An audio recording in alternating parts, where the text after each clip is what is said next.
Olá, meus amigos, boa noite. São 20 horas, como sempre, estamos aqui durante segunda, terça, quarta e quinta-feira. Essa já é a terceira semana que estamos fazendo isso, participando com vocês deste encontro de corações amigos e mentes que buscam algo melhor. Já os amigos estão chegando e se fazendo presentes, já sabem do nosso horário, do nosso compromisso, e nós agradecemos muito a todos que aqui partilham conosco deste encontro festivo para os nossos corações. Assim, meus amigos, queremos agradecer a Deus, agradecer a Jesus a oportunidade desse encontro, a maravilha da tecnologia que nos permite, mesmo estando afastados fisicamente, nos fazemos virtualmente presentes. Estamos juntos, aprendendo juntos, seguindo juntos. Na noite de hoje, quinta-feira, como em todas as quintas que temos feito, a nossa obra de estudo é Boa Nova. Na Boa Nova, vamos tirando, como aquele presente que nós recebemos da água viva, que são as falas de Jesus nessa obra, então nós vamos tirando essas falas para a nossa reflexão. Que Deus nos abençoe, que Jesus nos ilumine. Boa noite a todos que estão chegando, é uma alegria estarmos juntos. Na obra Boa Nova, hoje o capítulo é o capítulo de número 4. Este capítulo tem como título A Família de Zebedeu. Zebedeu era um homem próspero, um judeu próspero, ele tinha muitos barcos de pesca, então era um homem bem na vida social, na vida econômica. E era pai de João e de Tiago. João, posteriormente, ficou conhecido por nós como João o Evangelista, e Tiago como Tiago Maior, porque na Bíblia vamos encontrar Tiago Maior, que é irmão de João e filho de Zebedeu, e Tiago Menor, que é tido como irmão de Jesus. Então nós vemos aqui a família de Zebedeu, a mãe Salomé.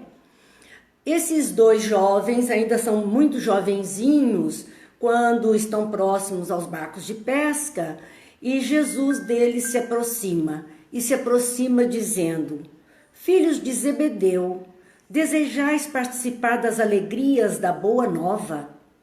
Esses jovens já conheciam a fala de Jesus, já sabiam dos seus ensinamentos e ficaram muito alegres, muito felizes com o convite e foram conversar com a mãe sobre aquele acontecimento.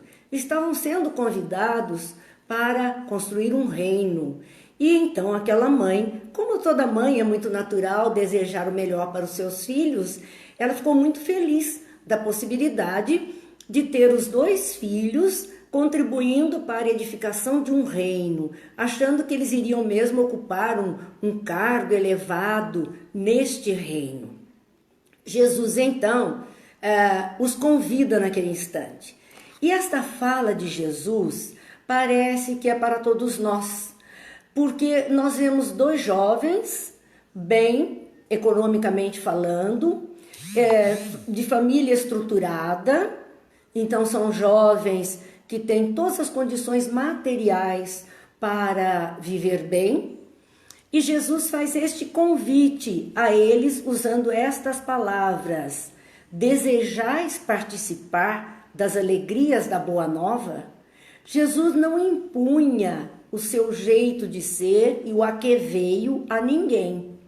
Ele convidava. Então, o primeiro passo para fazermos algo em nossas vidas, ou até para deixarmos de lado um pouco as condições materiais do existir, para podermos nos vincular a algo espiritual, a algo mais grandioso, é movido pelo nosso desejo. Por isso que Jesus quis saber, porque quando nós verdadeiramente desejamos, nós vamos vestir a camisa, como costumamos dizer. Nós vamos em frente, nós vamos lutando para que tudo se realize. Então a pergunta de Jesus àqueles jovens que ele convidava para serem trabalhadores na sua obra é algo que se estenderia a todos nós. Separar um pouquinho da nossa vida, deixar um pouquinho de lado as coisas materiais para então podermos arregaçar as mangas num trabalho das coisas espirituais.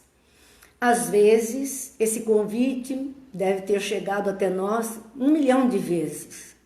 E na lida do dia a dia, muitas vezes nem percebemos.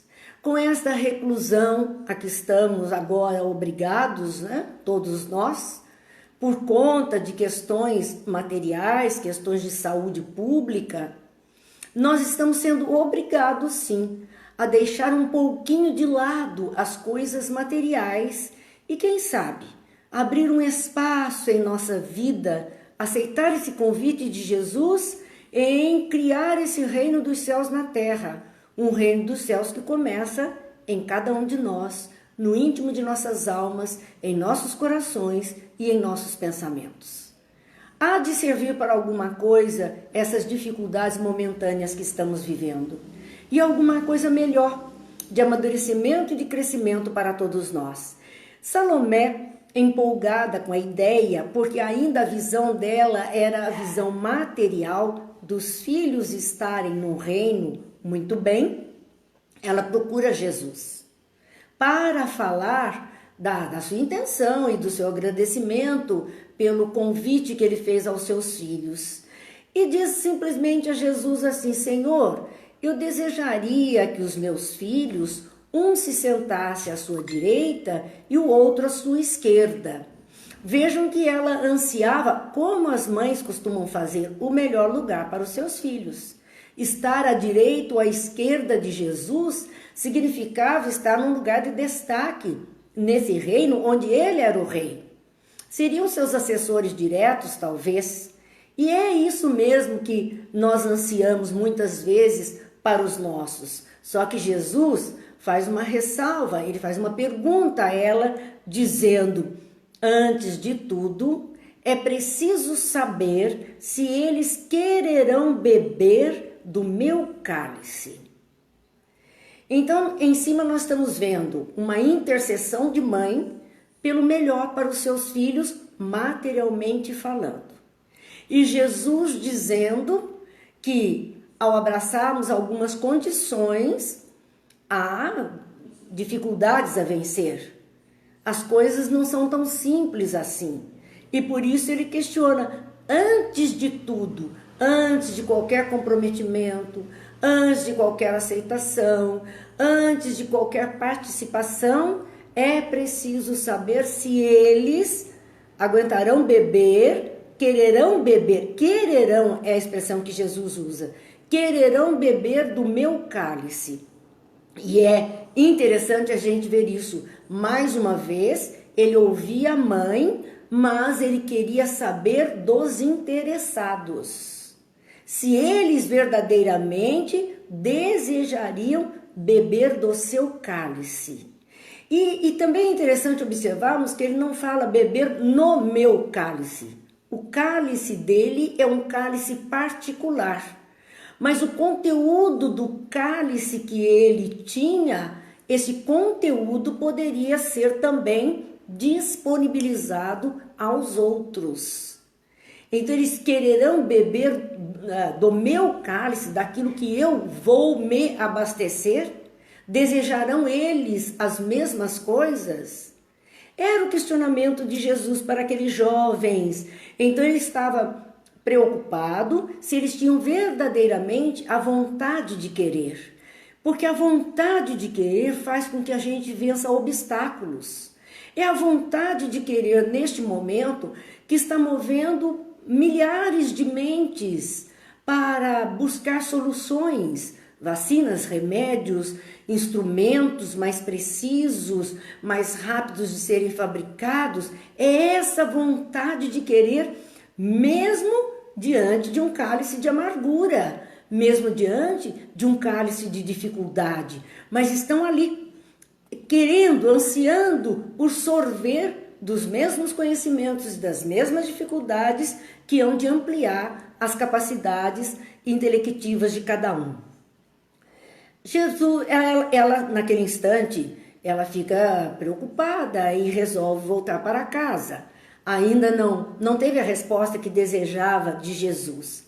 À noite, Zebedeu, após saber desse diálogo de Jesus com Salomé, Zebedeu então vai à casa de Simão Pedro levando os dois filhos, leva João e Tiago com ele, para saber da situação toda, como todo pai, que se preze, vai em busca daqueles ensinamentos ou do conhecimento para ver onde é que seus filhos estão entrando. Eu estou vendo a Paula aqui. Quanto tempo, dona Paula? Que bom te ver. Mas nós vemos então que ele se aproxima de Jesus e Jesus diz a ele: Zebedeu, tu que conheces a lei e lhes guardas os preceitos no coração, sabes de algum profeta de Deus que no seu tempo fosse amado pelos homens do mundo? Zebedeu percebia quem era Jesus e ele era um conhecedor da lei que regia, claro, o judaísmo. E ele diz: e guarda os preceitos dessa lei no coração, porque quem abraça uma fé, abraça mesmo de coração. Ele era um homem de fé. E ele então abraçava aquela lei com toda a retidão do seu caráter, com toda a hombridade do seu ser. Ele diz: mas você sabe de algum profeta de Deus? Porque profetas sempre existiram. E nós vemos esse recado de Jesus para a nossa atenção. Vale lembrar que profeta não significa e não significava à época do Cristo aquilo que muitas vezes hoje pensamos, tratar-se apenas de alguém que faz adivinhações, uma premonição, precognição. Não, o profeta é aquele que ensina, é aquele professor, é aquele que consegue ter uma visão um pouquinho maior dos fatos e pode passar ao outro que ainda não a tem. Por conta disso, ele diz: mas você sabe de algum profeta de Deus? Então ele não estava falando de qualquer profeta.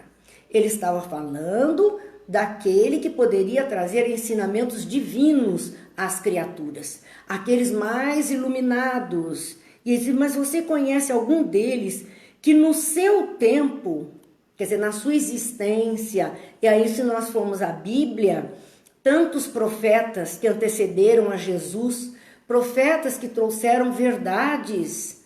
Então, estes profetas todos, ele diz, eles a seu tempo, você sabe daqueles que trouxeram ensinamentos verdadeiros, regras de vida, boa índole para as criaturas, uma ética, uma conduta moral adequada. Luciana, boa noite, seja bem-vinda. Você acha que naquela época ele tenha sido amado pelos homens do mundo? Não. Não, meus amigos. É muito difícil quem traz uma verdade ou quem tenta passar algo que possa providenciar uma mudança de costumes, de comportamento, de visão, de pensamento. É muito difícil ser aceito. Não é fácil. Porque as pessoas estão tão habituadas a serem como são, estão tão acostumadas a serem do jeitinho que são, que mesmo estando ruim, não tem importância, assim eu já conheço, assim eu consigo me virar. Qualquer coisa que seja trazido como algo novo, como uma mudança, uma proposta de visão diferente, leva chumbo, leva pedrada. É contestado, é desafiado. Então Jesus fala que aqueles que tiveram a coragem de levantar a bandeira do amor, que é a bandeira da lei maior, trazendo na terra esses conhecimentos, você acha que eles foram amados pelos homens do mundo? O que significa dizer que foram criaturas escolhidas pelos espíritos superiores, os homens da espiritualidade superior. Mas que no mundo dos homens tão pequenos, tão materialistas, tão consumistas, tão individualistas, essas criaturas que pregavam fraternidade, caridade, amor ao próximo, uma vivência mais familiar, um desapego da materialidade, não eram bem vistas, não eram bem aceitas. Naquele instante, ele ainda reforça para que Zebedeu pudesse entender. Ele diz: que fizeram de Moisés? Se nós olharmos, Moisés se entregou por inteiro numa jornada de mais de 40 anos em caminhada, conduzindo um povo a um lugar que seria a terra prometida. E nós vemos que num determinado ponto, depois de algum tempo de caminhada, aquelas pessoas já estavam cansadas. Já não queriam mais, a resposta estava demorando muito para chegar, a viagem estava muito longa. De repente, eles começaram a desacreditar das propostas de Moisés e construíram o bezerro de ouro para continuar fazendo as mesmas coisas que estavam acostumados a fazer. Moisés sequer pôs os pés na Terra Santa, porque ele estava tão adoentado, tão cansado, que ele não chegou a concluir a jornada. Todo o povo por ele conduzido chegou, mas ele não. Então, o que fizeram de Moisés? O que fizeram de Jeremias e de Jonas, que são profetas do Antigo Testamento e que trouxeram conhecimentos diferentes a todas as pessoas? O que fizeram deles? Descrédito, descaso, exclusão, maus tratos, foi isso que eles receberam. Continua Jesus falando a Zebedeu nesse instante: todos os emissários da verdade divina foram maltratados e trucidados ou banidos do berço em que nasceram. Expulsos da própria terra, expulsos do próprio núcleo de trabalho, expulsos da igreja que defendiam. Nós vamos ver que esses grandes nomes que nós temos a lembrar, vamos lembrar o Francisco de Assis, um grande nome. O que aconteceu com Francisco? Maus tratos, expulsão, exclusão. Vamos ver Antônio de Pádua sendo desafiado também, maltratado também, perseguido também. Pessoas que traziam consigo condições de fazer um mundo melhor, de implantar esse reino dos céus. Eram fortes, não desistiram, continuaram a sua luta, o seu empreendimento, porque sabiam a quem servia, mas não por um reconhecimento humano, porque este não veio para eles. Poucos permaneciam aos seus lados, poucos estiveram com eles até o fim. Muitos desistiram, muitos se separaram, e assim Jesus fala, foram expulsos até do seu berço. Com ele foi a mesma coisa. Nós estamos em plena quaresma, lembrando esse período, né, do 40 dias, e para nós está sendo de verdade um 40 dias de retirada das atividades. Então, este momento que antecede a chamada Semana Santa, aquele suplício de Jesus que vai concluir na sexta-feira, para a sua glorificação, claro, lá no domingo. Mas vejam que o sofrimento dele, simplesmente por querer falar e fazer atitudes de amorosidade para com todas as criaturas. Então, é preciso ser forte, é preciso ser grande para vencer essas dificuldades. Na terra de Jesus, o preço do amor e da verdade tem sido o martírio e a morte. Quantos foram levados às fogueiras? Quantos crucificados? Quantos aos circos romanos? Todas essas criaturas empreendedoras do bem na terra pagaram um preço alto pelo seu testemunho de amor à humanidade. Jesus alertava para isso, falando a Zebedeu, para que ele entendesse que a missão dele que se iniciava naquele momento era uma missão muito espinhosa. Estar com ele, participar com ele, significava correr riscos. O reino de Deus tem de ser fundado no coração das criaturas. O trabalho é árduo, é o meu gozo, o sofrimento, o meu cálice, mas o meu espírito se ilumina na sagrada certeza da vitória. Veja, o reino de Deus tem que ser fundado no coração das criaturas. E ele alertava: o trabalho é árduo, mas é o meu gozo, é o meu prazer. Ele sentia prazer em trabalhar os corações. Quando Jesus conta a parábola do semeador, e ele fala que o semeador saiu a semear e sementes caíram em solos diferentes, que algumas morreram logo em seguida, outras ainda chegaram a enraizar um pouquinho, algumas outras até cresceram um pouquinho, mas também morreram, algumas foram levadas pelas aves e umas poucas caíram em terra boa e acabaram então florescendo e frutificando. Nesta parábola do semeador, ao final dessa história que ele está contando para os seus discípulos, ele mesmo diz, ele explica: o solo é como o coração humano. As sementes são os ensinos divinos, a palavra de Deus a todos nós. São sementes que estão vindo, que estão caindo. Ele é o grande semeador, Jesus. Mas os solos são os nossos corações, às vezes áridos, difíceis, cheios dos espinhos, dos melindres, dos rancores, dos sentimentos menores, cheio da escuridão, da angústia, da aflição, da ansiedade, que não permite que estas palavras boas venham a ficar acalentadas, sustentadas na alma para poder produzir alguma coisa. Então, eis o reino dos céus tem que se afundar no coração das criaturas. E esse é o trabalho árduo. É trabalho de todo dia, é trabalho de toda hora.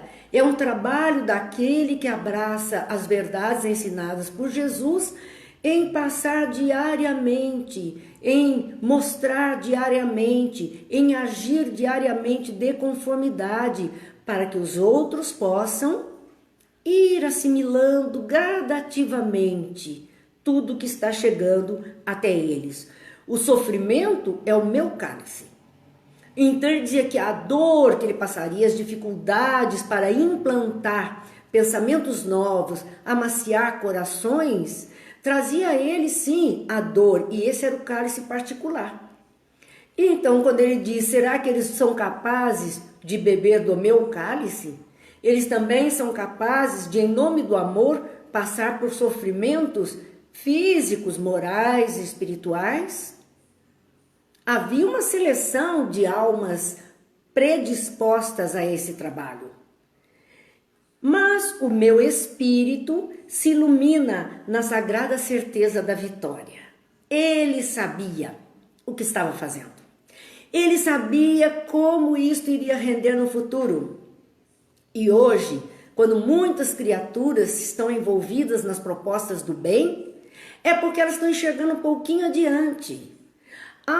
Neste momento nosso especial, e a gente sempre está falando disso porque estamos vivendo isso, a gente vê falas assim: quando tudo isso acabar, precisamos mudar alguma coisa, precisamos rever algumas leis, precisamos olhar coisas que existem aí que estão dificultando outras, que não dão conta. Então, quem está trabalhando hoje para o bem, está vendo que algumas coisas precisam ser mudadas na vida.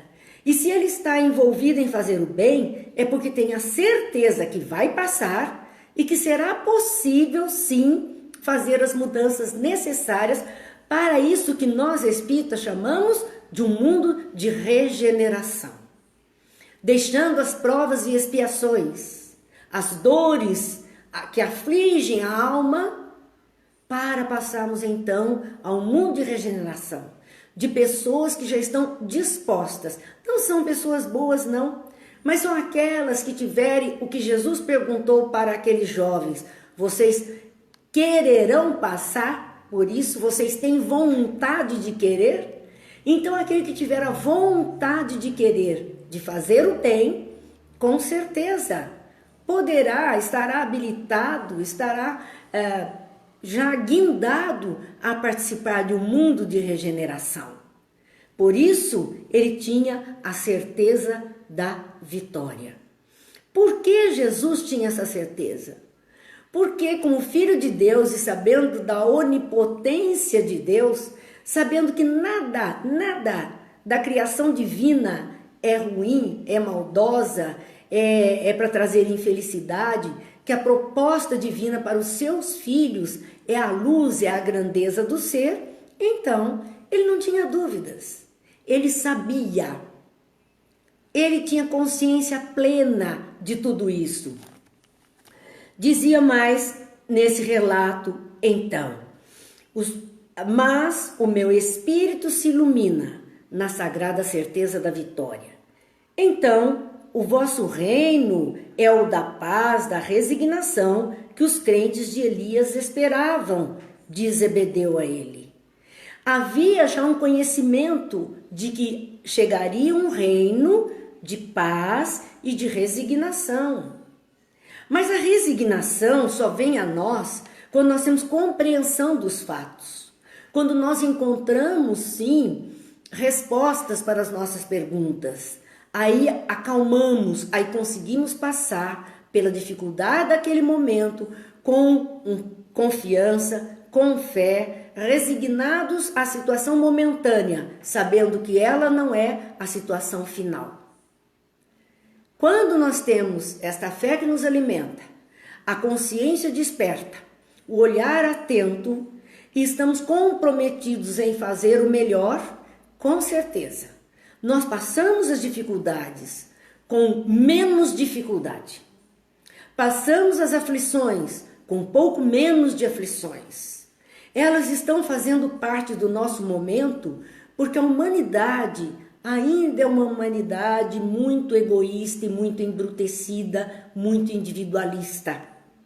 Nós estamos num exercício de comunidade, num exercício de grupo, num exercício de pensar no outro. Esse é o convite deste momento para que possamos modificar algumas coisas no nosso existir. A paz da consciência pura e a resignação suprema à vontade de meu Pai são do meu reino. Jesus dizia que este reino dos céus em nós, ele tem essas qualidades, ele propicia a nós estas qualidades de paz da consciência pura.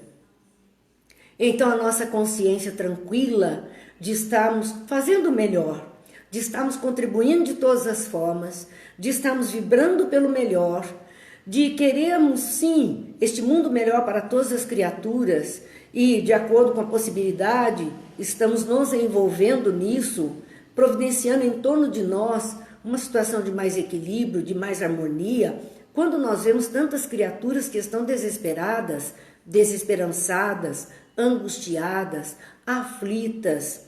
Nós estamos vendo já um começo de violência doméstica mais do que existia, agressões, porque as pessoas não estavam habituadas a conviver tanto tempo com os seus debaixo do mesmo teto. E agora, 24 horas por dia. Talvez esse grande exercício é para que quando tudo isto passe, a gente que nesse período de tempo teve a oportunidade de conviver com a nossa meia dúzia de familiares, mais de perto, mais horas, percebendo a natureza de cada um, a gente possa entender agora a natureza do nosso vizinho, daquele nosso companheiro de jornada, daquela pessoa que partilha conosco do ambiente de trabalho, do ambiente social. Quem sabe? Vamos mudando um pouquinho o nosso olhar sobre as outras criaturas. Vamos tendo mais empatia com as pessoas, nos solidarizando com elas.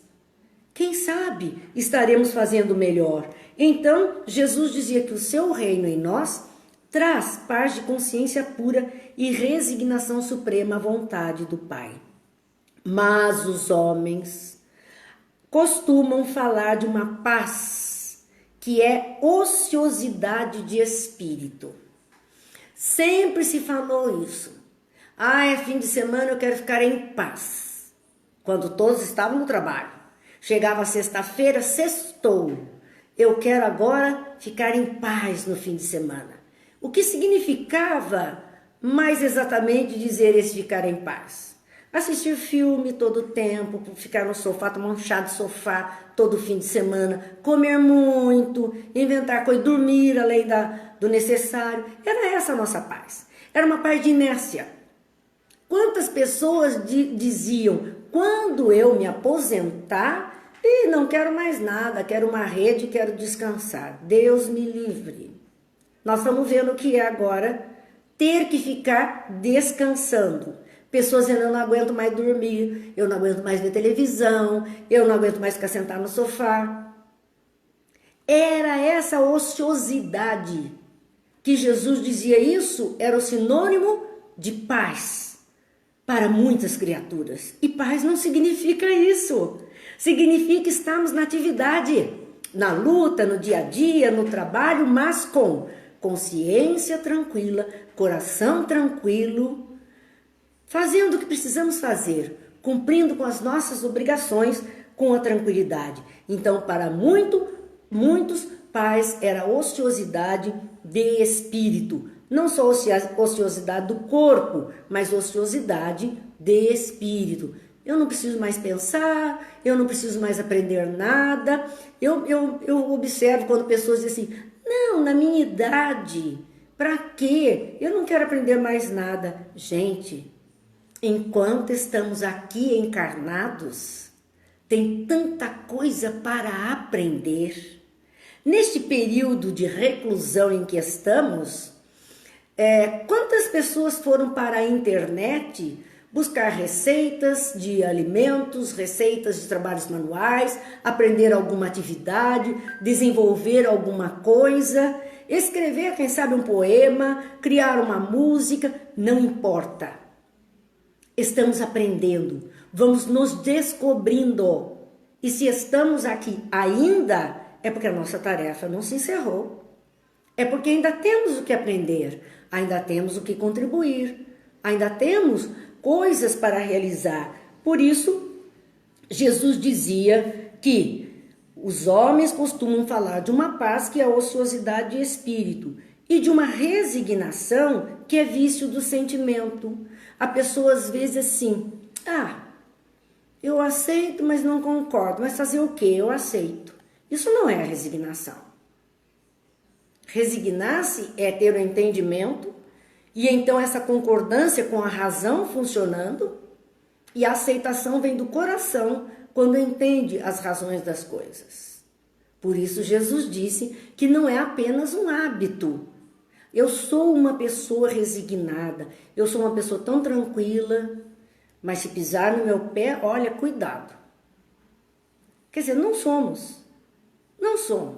Tentamos, vivemos um pouquinho melhor um dia, depois um pouquinho pior, né? Temos alguns deslizes para o caminho, damos uma escorregadelas, mas estamos aqui, estamos para aprender e para viver. Viver, prestar atenção em tudo, não há idade para isto.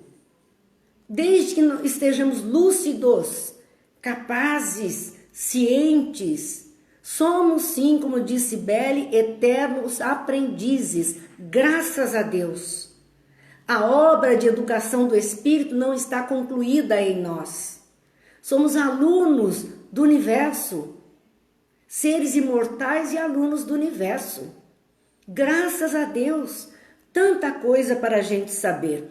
O pessoal tem dito para mim, por que você não faz algo assim de vídeo desse jeito ou daquele, por este programa ou por aquele? Eu digo, gente, não entendo muito dessas coisas não.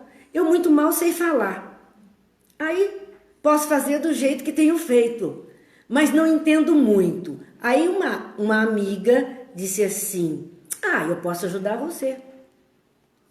E então, vamos ver se com uma ajuda de quem entende e que eu vou aprender, a gente consiga fazer alguma coisa a mais daqui a alguns dias. Alguma coisa um pouquinho diferente do que temos feito. Quem sabe? Mas se a gente precisa de ajuda, eu não domino essa área. Sei muito pouco, na verdade. Então eu preciso daqueles que são técnicos, eu preciso daqueles que possam me orientar, que possam me conduzir. E eu prometo ser uma boa aluna, isso eu prometo, ser aplicada. Mas estamos sempre aprendendo. É uma maravilha, considerando que na minha infância e mocidade, nada disso existia.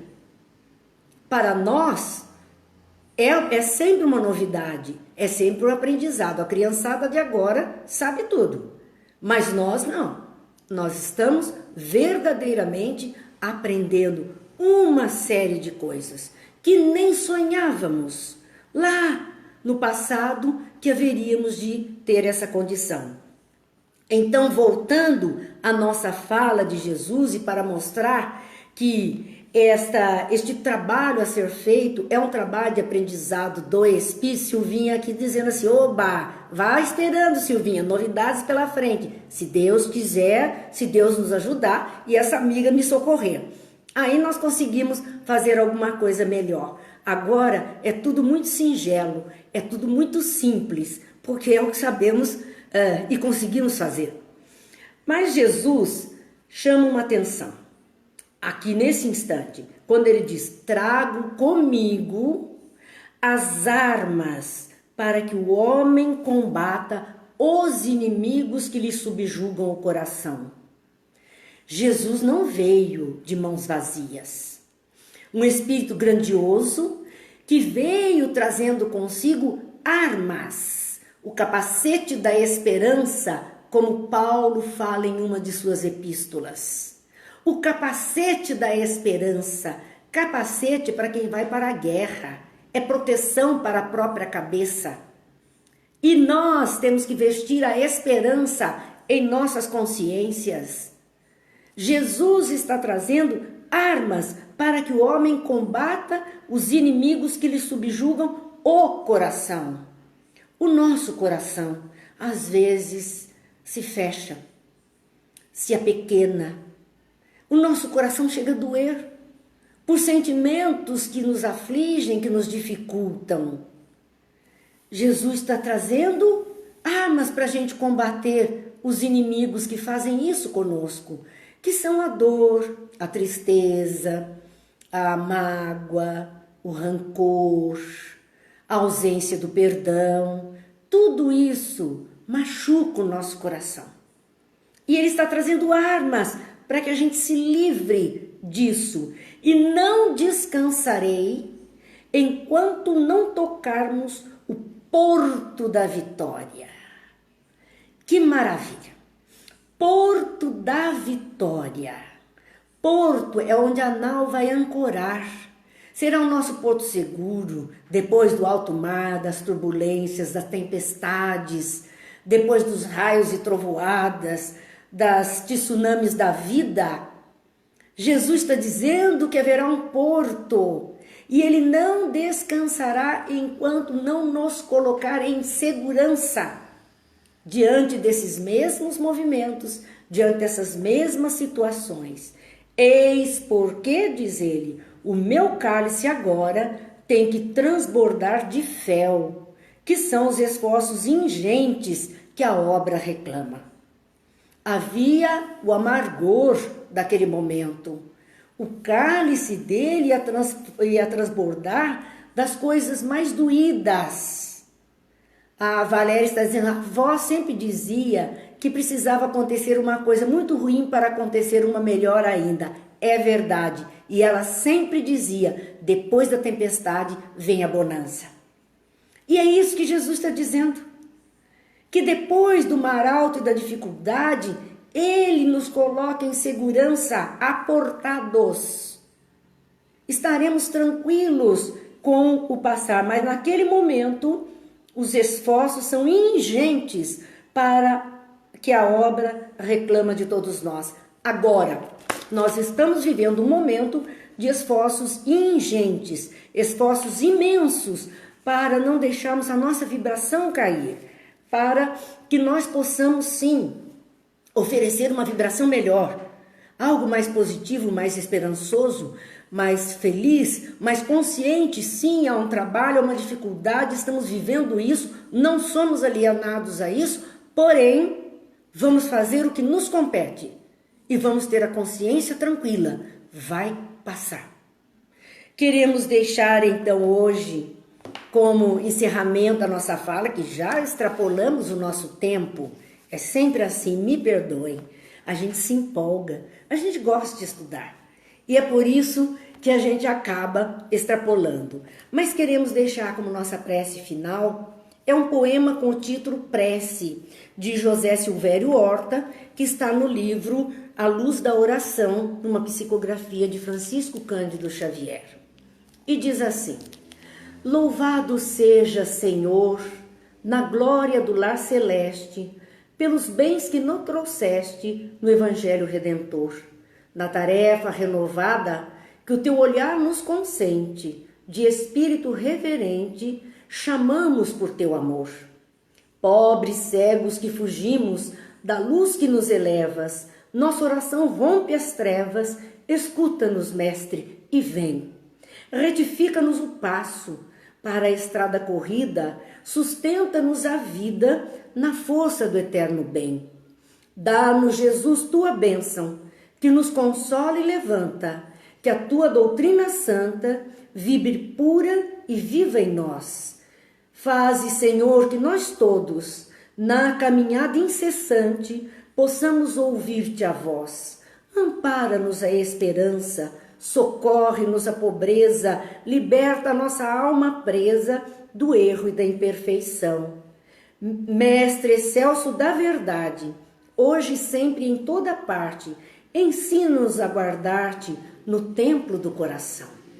Que Jesus, o nosso amigo querido, esteja guardadinho dentro do nosso coração, fortalecendo-nos diante das dificuldades, iluminando as nossas consciências com o seu saber, para que possamos fazer escolhas mais felizes para o nosso existir. Deus abençoe a todos, Jesus ilumine e Maria Santíssima proteja este nosso país que está sob a sua guarda. Muita paz, muita luz a todos.